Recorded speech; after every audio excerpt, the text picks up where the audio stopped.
being in the moment, looking through the lens and just breathing into like what you're seeing and just intuitively knowing that this is exactly where I'm supposed to be right now.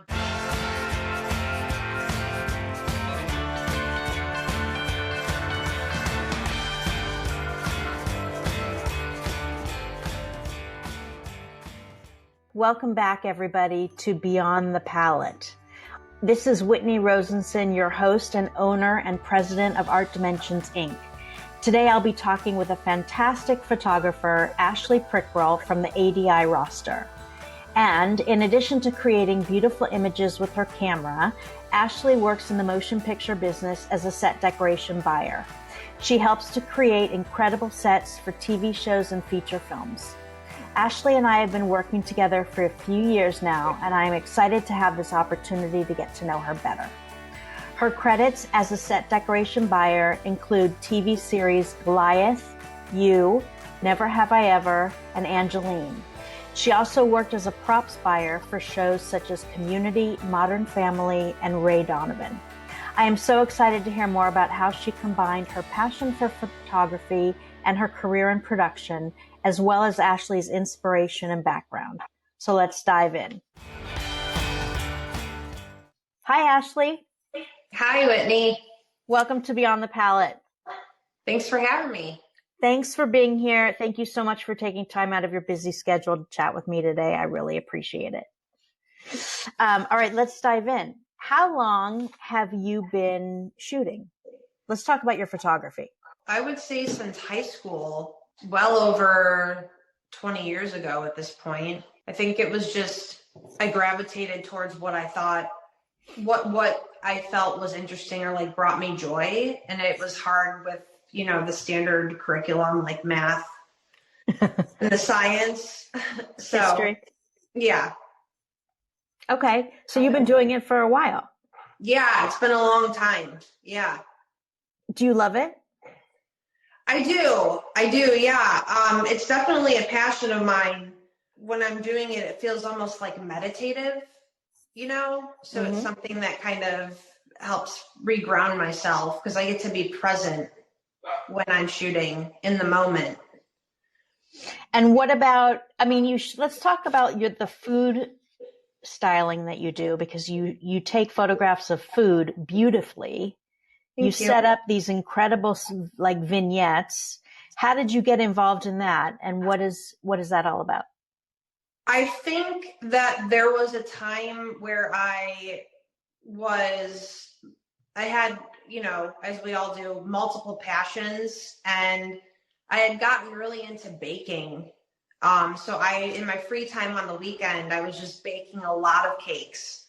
And I wanted to build my portfolio because I tend to go in and out of heavily shooting for like a year or two, and then for like a year or two, I'll do less of it.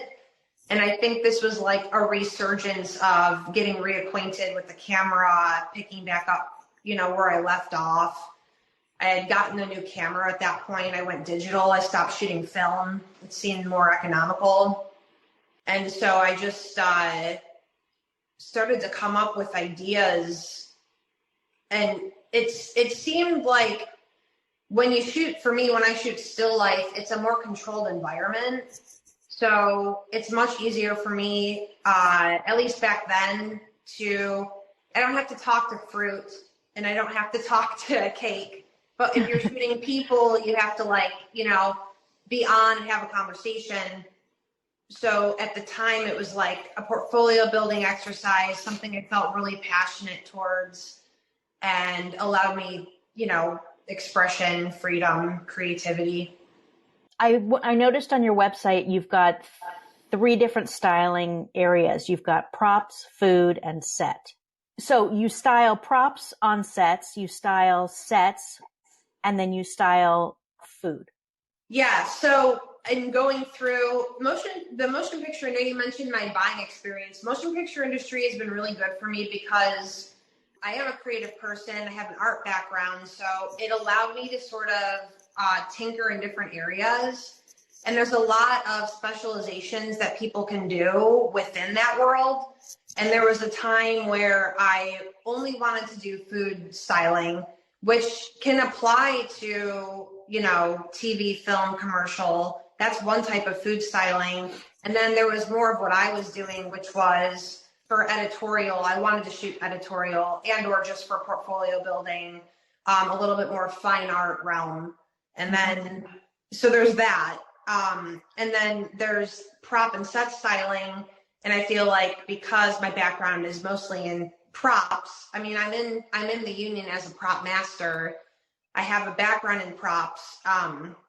When I started getting more into shooting for myself and other people, my prop background sort of blended into prop styling.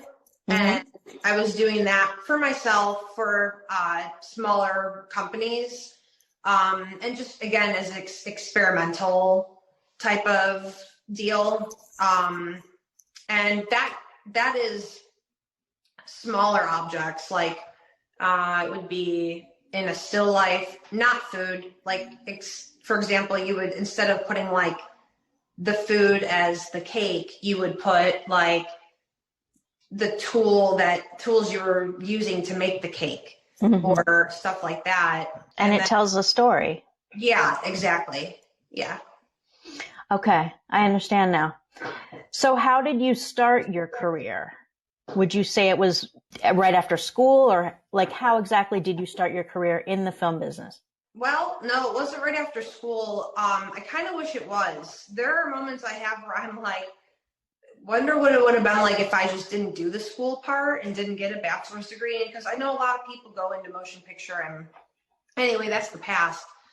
But I graduated college in Columbus, Ohio. I moved to Illinois, and I worked for a small marketing company shooting. They made like mini yellow page books. Okay.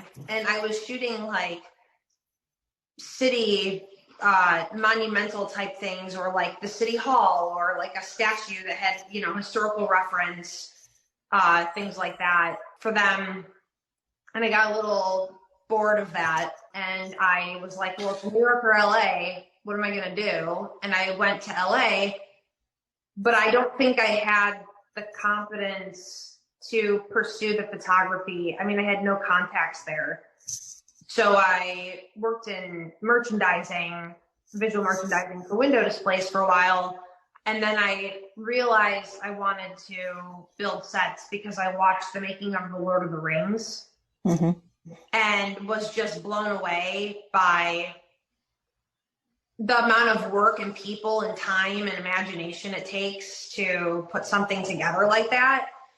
So I started working for free on really low budget sci-fi films in the Valley, in San Fernando Valley, at stages that I don't even know if they're still around. But I was on unemployment to, try to basically pursue this dream that I had. And eventually in time, you show up enough and people start to, see your skill set and trust that you're going to come back.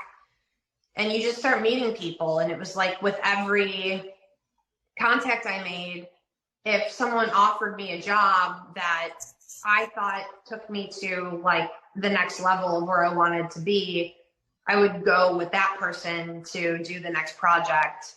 And I kind of just like worked my way up the ladder until I got into the union, because there was a line producer from a talk show that told me he asked me to work with him over at Warner Brothers.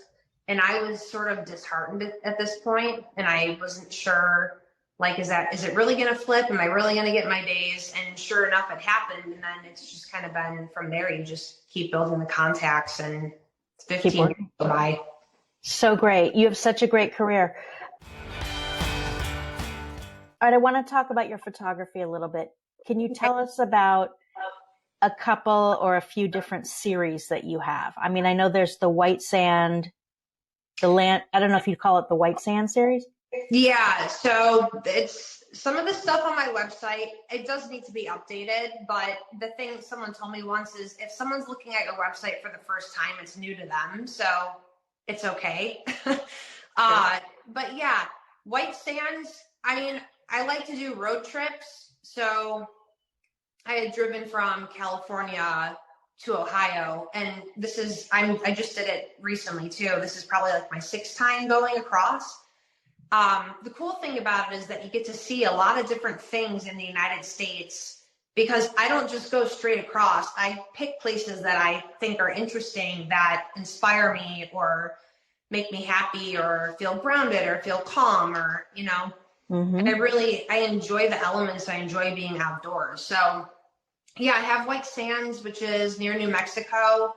I think it's like a tri-point, or it's on like a corner of four different states.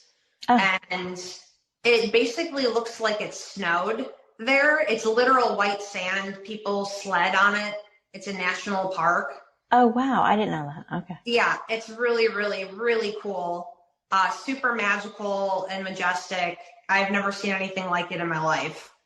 So That's a there's, beautiful series. Those are on I believe those are on the Art Dimensions. yes, thank you. I mean, I think too, I have, in total honesty, I've got lots of untouched imagery sitting on hard drives that I'm like, I need to go in. And I think the hardest part for me has always been the editing process. I like shooting and I like sending them off to somewhere, but I don't like the stuff in the middle. So yeah, I've got a few things on there. Okay, so would you say that editing is your least favorite part about being a photographer, and or the hardest part about being a photographer? I would say that it's the hardest part is probably subjective. My sister shoots too. She did weddings for a while, and she's 3 years younger than me. And she just picked up a camera one day, didn't even really study, and just started shooting people. We were just talking about this the other night, and without even knowing it, we both were like, I hate retouching. I hate that. But I think that it's just subjective. And for me, it's, yeah, the retouching, and I like color correcting just fine. And I like simple retouches here and there. If I can run it through like Lightroom, which is one of the laziest ways to edit your photography. I know what Lightroom is, yeah.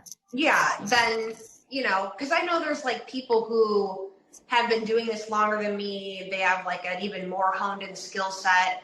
They'll use programs that are like even beyond, the Lightroom.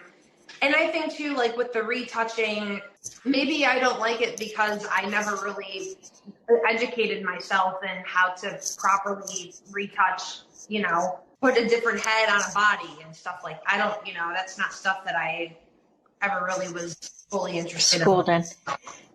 Okay, what's your favorite part about being a photographer? I think it's literally being in the moment, looking through the lens and just breathing into like what you're seeing and just intuitively knowing that this is exactly where I'm supposed to be right now, doing this thing I'm doing and capturing the essence of whatever is happening around me. Oh, so beautifully said. Thank you. Yeah. All right, if you were granted $1 million for an art project, what would you do?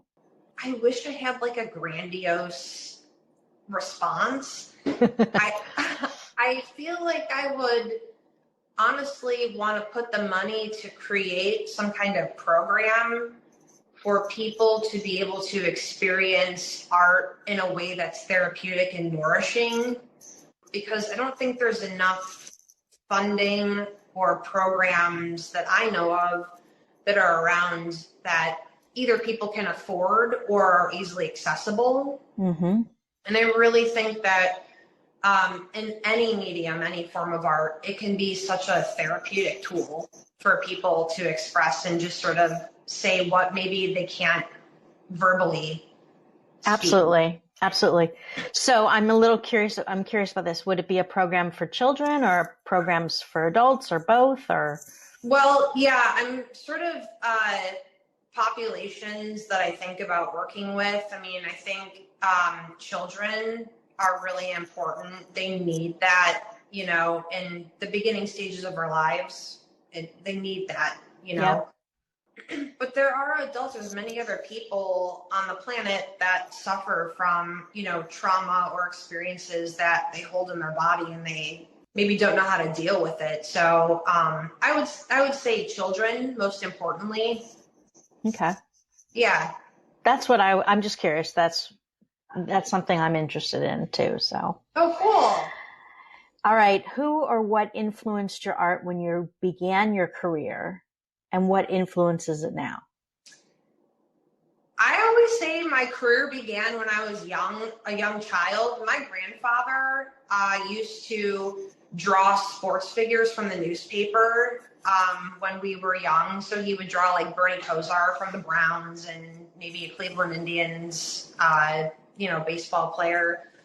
And I was always super into fantasy, so I would try to draw like Disney characters and things like that. And I started out by just literal like pencil to paper drawing. Okay. I would say my grandpa is probably my biggest influence earlier in life. Yeah, and still to this day. I mean, I love my grandfather. He's 90 something years old and he's still doing it. I'm Amazing. like, pretty amazing. Yeah. Yeah. Yeah. Amazing. All right. What are you up to these days? Tell us about, are you working on a show and or shooting? What are you up to?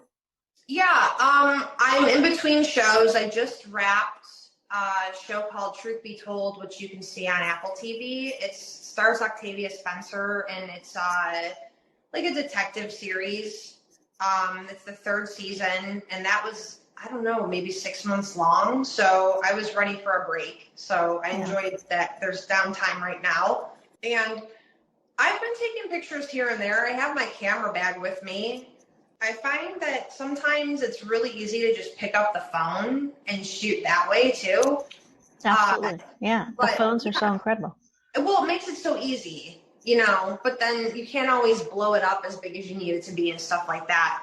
But I don't have any projects per se that I'm like, let's get into the fine tuning and the nitty gritty. I'm not doing a series right now or working on any of that. Honestly, really, like in the last 2 years, I feel like my biggest project has just been on myself. Fantastic. Nothing wrong with that. Thanks. Absolutely. How do you stay motivated to keep creating? I think it's a variety of things. It's like I go for a walk out. I'm in Ohio. It's fall. The leaves are changing. I'm like, this is stunning. What can I do with like what inspires me out in the world? That's wind, the weather, the air on your skin, cooking. Maybe I go to a bookstore and I just pick up a magazine I haven't ever seen before, and I see some imagery from a photographer, an artist I've never heard of. Maybe the colors in there's texture, anything tactile. You know what I mean? That's inspiring. It's like life inspires you. It really does. It can come at any moment. It's like literally anything. I'm not envious, but I'm going to learn more from you. So in that department. Yeah, totally. What's the first creative project you remember participating in?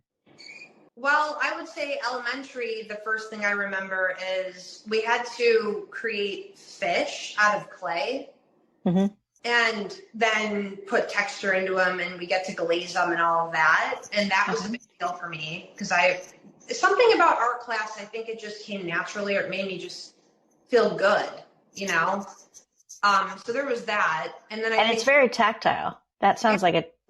Yeah. So that, like the texture of the clay, punching and stamping into the clay, the way that the brush actually like glazes across the clay with, the glaze on it. All of that, the whole entire process. Are you still doing ceramics? Do you do any ceramics now?